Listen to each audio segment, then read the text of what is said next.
So let's take a journey back to 2011. You're on your Xbox 360, Minecraft isn't out yet, and you don't own a PC to play.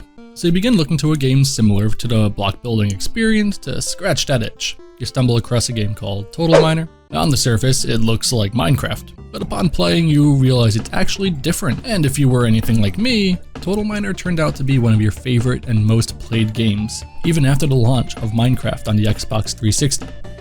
Unfortunately, with the launch of the Xbox One, we were unable to continue our journey in Total Miner as the indie store has not been released on the next-gen console.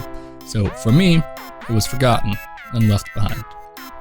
Flash forward nearly a decade, and we have seen other Xbox indie game titles such as Fortress Craft and Total Miner Z make its way to the PC platform. But now we're finally able to welcome Total Miner to the club. But does the game hold up as well as it did all those years ago? Well, let's find out.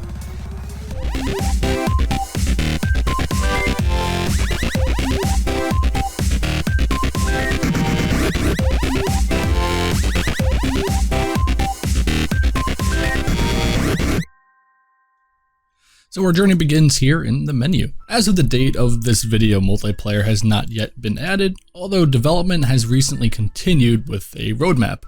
You can follow it here and you can see the developers' plans. There's bug fixes and additions, which are great to see in a game, and you don't really see much of that in this age, so this alone makes me want to recommend this game, as it's not something you see too often. Transparency from the developer to the consumer is always something that's honorable, and well, gets a thumbs up for me. Back to the game. As you can see here, you have a few options as to what game type you'd like to play. This ranges from your standard survival to creative. However, there's a third option called the Dig Deep mode. This is where we're going to be spending the majority of our time today, as I feel, in my opinion, this is the flagship mode for the game. The main objective here is to go down beneath the ground as far as you can. It's actually a little bit more difficult than it sounds. But before we jump into the gameplay, I'd like to cover a few main differences between this game, Total Miner, and Minecraft. And by the way, I'm going to do my best to limit the use of the M word throughout this video. While we can consider Total Miner to be within the same genre as Minecraft, they really couldn't be any more different in terms of gameplay. So let's take a quick look and see how the worlds differ from each other. In Dig Deep mode, the world is actually significantly smaller from what you'd expect in Minecraft.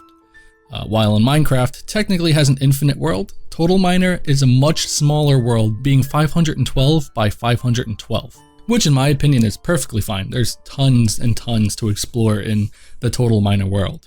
As you see in Minecraft, the ground level is about 128 blocks high, whereas in Total Miner, you're looking at a dive of almost 3,072 blocks down. And that's 24 times the depth of a Minecraft world. If we were to have this depth in Minecraft, you'd be able to fit the nether underneath the overworld and still have ample space to do more. So needless to say, getting to the bottom of the map in Total Miner is not an easy task. So let's jump over to the gameplay. Once you jump into the world, you'll see here that you start off with a few items. You got 500 gold, which could be used in shops. You'll also have 2 obsidian blocks. These function as portals and they're actually pretty important. And then you have a shop block, which is used to purchase unlocked items. You also start off with a wooden pickaxe, which functions as you imagine. These items are actually pretty essential to your journey. As I said earlier, getting to the bottom of this world is not easy.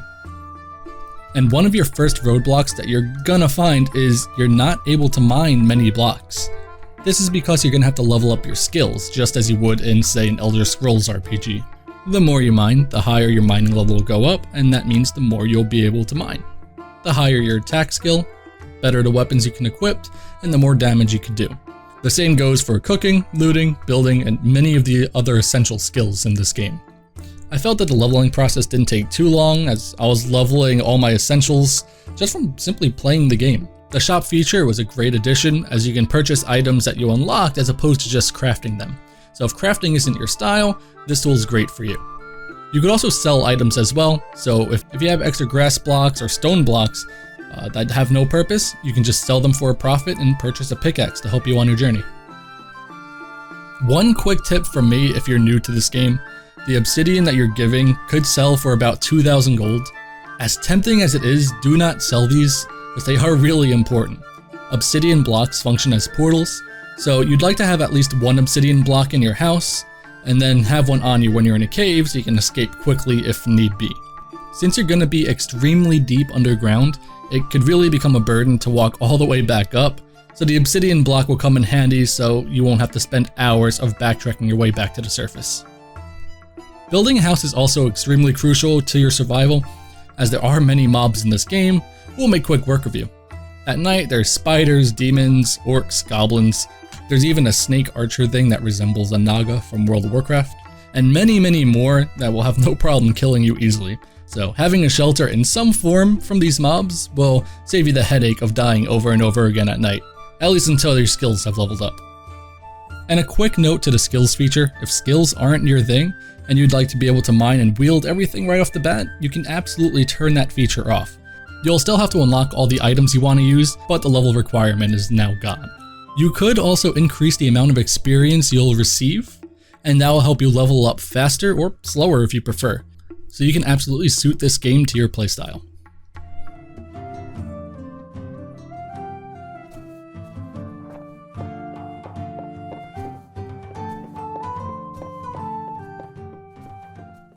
So to answer another question, you must be wondering how you unlock items in the first place. So you'll start out with the essential wooden tools, so a wooden shovel, pickaxe, and just a standard wood chopping axe. So you'd want to go around the map, above on the surface, and below as well in the caves, and you'll find blueprints. And each blueprint will unlock a new item for you to either craft, or you could also purchase them in the store. Which leads me to one of my few complaints about this game. The blueprints you find at the moment appear to be a little unbalanced. So while it's great to have the possibility of your first blueprint being something powerful and awesome, you may find yourself struggling a little bit later on to find something more essential, say a door or a bed. I think that many of the blueprints found on the surface should be reserved for the more essential ones, and then you can find upgraded items such as iron or diamond tools down below in the caves. This is just something I'd like to see implemented later on. Now remember, getting to the bottom of the world isn't easy. You'll have to fight mobs and avoid getting crushed by falling rocks if an earthquake were to hit. But you have all your help you need from your HUD. In the top left of your screen, you'll see your character from a side profile. This will allow you to see anything that's above you or below you. If you have a valuable resource or anything above or below you, you'll see it on the map. And if you look in the bottom left, you'll see an arrow, and this will lead you to the nearest blueprint. This is very helpful if you're looking to unlock all the in-game items, and you're not just wandering around scratching your head trying to find that last blueprint. And for now, this is going to lead me to my final and favorite aspect of the game. The in-game items are actually really awesome. The armor strays away from the generic leather, iron, and diamond gear, as this one has numerous tiers to suit your playstyle. You could also find legendary items such as swords, staves, and guns. It's a very satisfying feeling to find an amulet of flight, which allows you to fly around and works perfectly with the gunplay in this game. Or if you come across the 10 League boots, which takes away any fear of fall damage and lets you jump to greater heights. You can even find a grenade launcher or a minigun, and then you can have revenge on those mobs who bullied you at night. It's great to see these kind of things in a game like this. It makes adventuring extremely exciting. Now let me daydream just for a little bit and talk about things I would like to see in this game moving forward. Dig Deep mode is really great. It shows that having a large map doesn't matter if you have the right content. However, I would like to see this map expanded. Being that we are now on PC, I do feel the sky's the limit. Perhaps we can add an adventuring mode, where you can accept quests for loot, level up, get stronger, and explore the world in a different way. The one thing I love about Total Miner is just the overall atmosphere. Maybe it's the nostalgia from a simpler time, but Total Miner is a game I could sink hours in despite there being no achievements or multiplayer at this time. Total Miner is a game that was released nearly a decade ago, and recently re-released on Steam, with plans to continue development on the title with future updates. I'm sure there's tons and tons of things I'm leaving out of this video, so this is where you come in. While it's great to hear from someone who has actually played the game, I always implore that players purchase the game themselves and form their own opinion. This game is on Steam and currently purchasable for $3 US. Now that begs the question, would I personally recommend this game? Total Miner builds upon the block builder survival genre. While it does show its age in certain aspects such as combat and it lacks character animations, for $3 this game is a great deal and will consume hours of your life by simply trying to reach the bottom of the map. As small as the world is, there is much to be seen in the depth below, which is a perfect analogy for this game. It's a small package with a lot of depth. Whether it's crafting, survival, or exploration, you'll find something in this game that suits you. Thank you guys all for watching, and I hope you all have a great day. Stay safe.